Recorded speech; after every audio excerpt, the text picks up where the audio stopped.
Hello students. So let us discuss about the second lab program, that is insert an element into the array. You people always get confusion that insert an element into the array with insertion sort.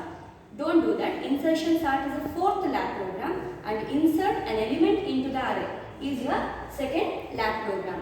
So you already know that I explained in the previous class about the frequency of occurrence of an element into the array. So you have to learn about arrays topic. Now I am explaining how you can insert an element into the array.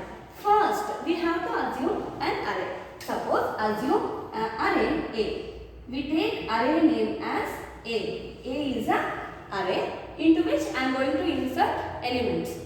I want to insert a new element into the array. How I can do that? To insert a new element into the array should be long enough to hold a new element. That is very important. So always, dear students, we think about the size of the array. Here I take the size of the array as 10. When the size of the array is 10 and I am taking the array elements 5.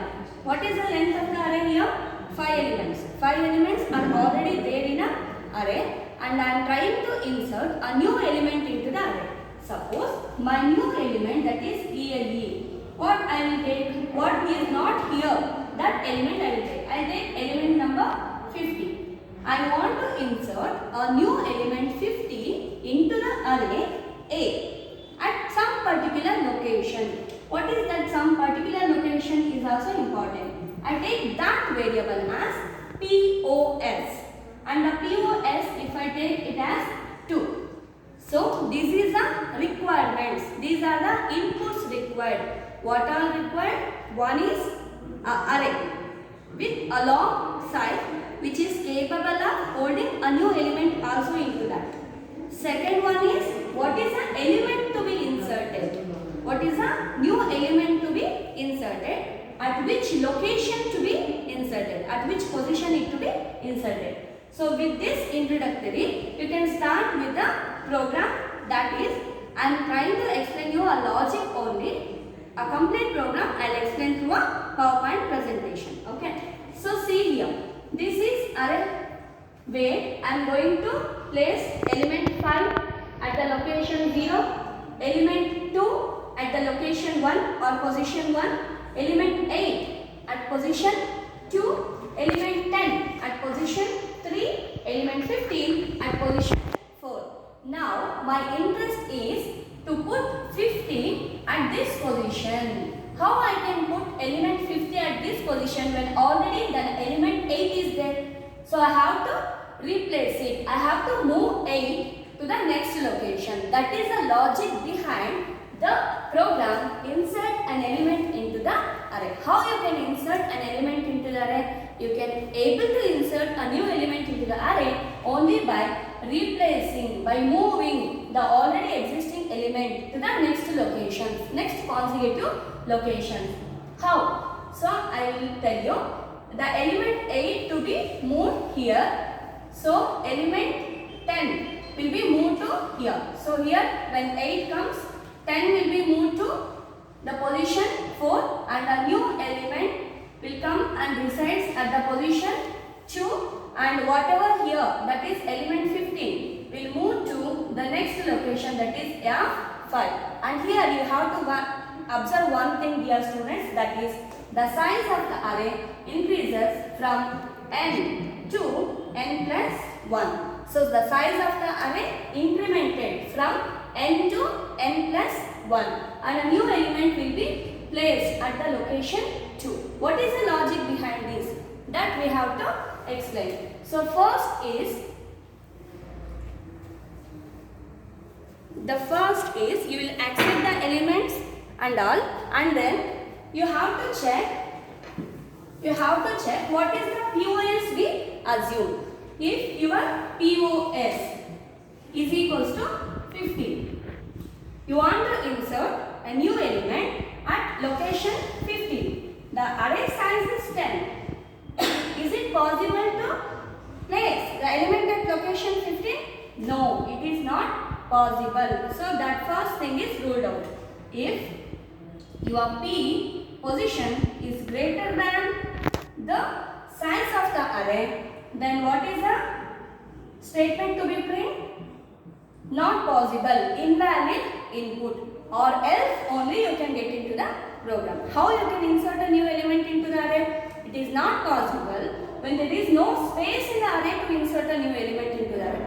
So only if you have enough space to insert new element into the array, then only you can go for that. This is the first logic you have to write. That is, you have to think whether you are given POS, you are given P is greater than N. If it is greater than N, it is not possible to insert new element into the array. That is invalid. You have to print invalid. It is a main condition. It is a first condition. Else you will be getting to the logic. That logic I am going to explain. So what is the logic behind it? Check first what you need to do.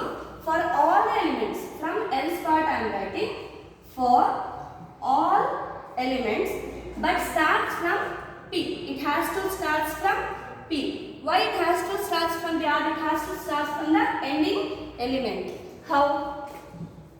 I'll explain you through the diagram so that you will understand. My ELE, that is element to be inserted, is 50, and my POS, that is where I want to insert my new element, is 2. And my earlier elements in the array are 5, 2, 10, 8, 8, 10, 15. So these are the earlier element present in the array. And now I want to put elements in a same array, but I want to insert new element, that is 50 at location 2. How I can do that? I will start from here. I start from here. I need to make vacant place at position 2. I need to make vacant position. Ee place na nanu khali madkobeku, empty madkobeku, so that I can place 50 here. Okay. So I will move 50 to the next position. What I will do? For I is equals to n minus 1. I start from n minus 1, that is from this position, and I move element to the next location. So what I will do? For I plus 1, I will put that one into I.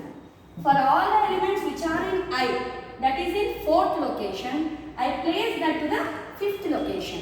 So for the element, see what is n minus 1? 4 initially, because my array size I assume as 5. This program explanation I give in PPT, you just try to understand the logic. Here n minus 1 is 4 initially, and I am trying to put whoever in AR4, that is 15. I am trying to place that to I plus 1 position, that is AR5. So I am placing it, I am pushing it. 15 I am pushing to the location 5, so that this location get empty. How many times this loop has to get execute? That loop has to get execute until you get your P. I is less than P. Until I is greater than P. Until you get your P. When you get your P, you have to stop your location.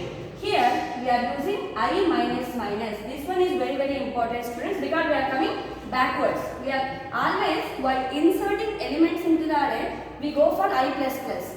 That means we inserted first location and then we inserted second location. So I plus plus works. That means I is equal to I plus 1.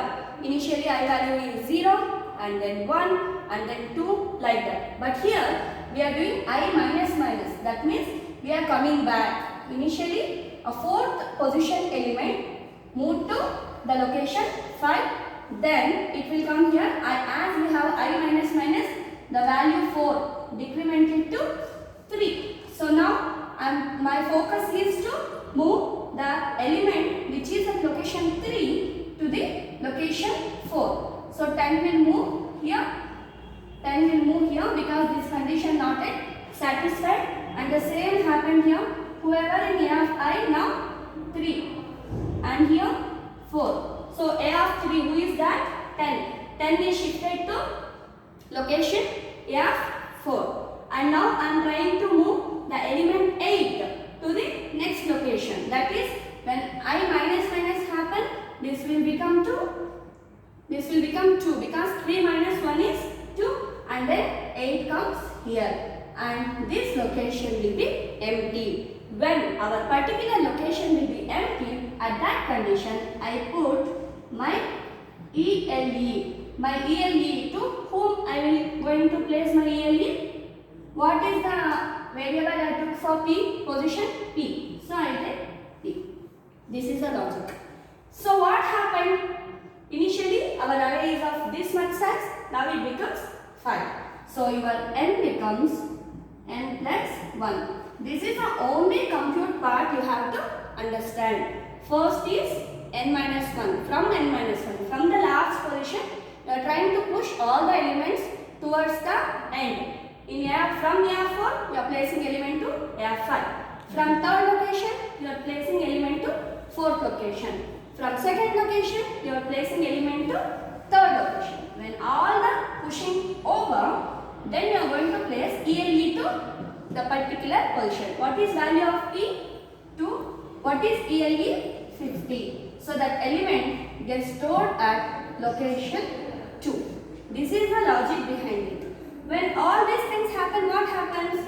The array size incremented, that is n is equals to n plus 1.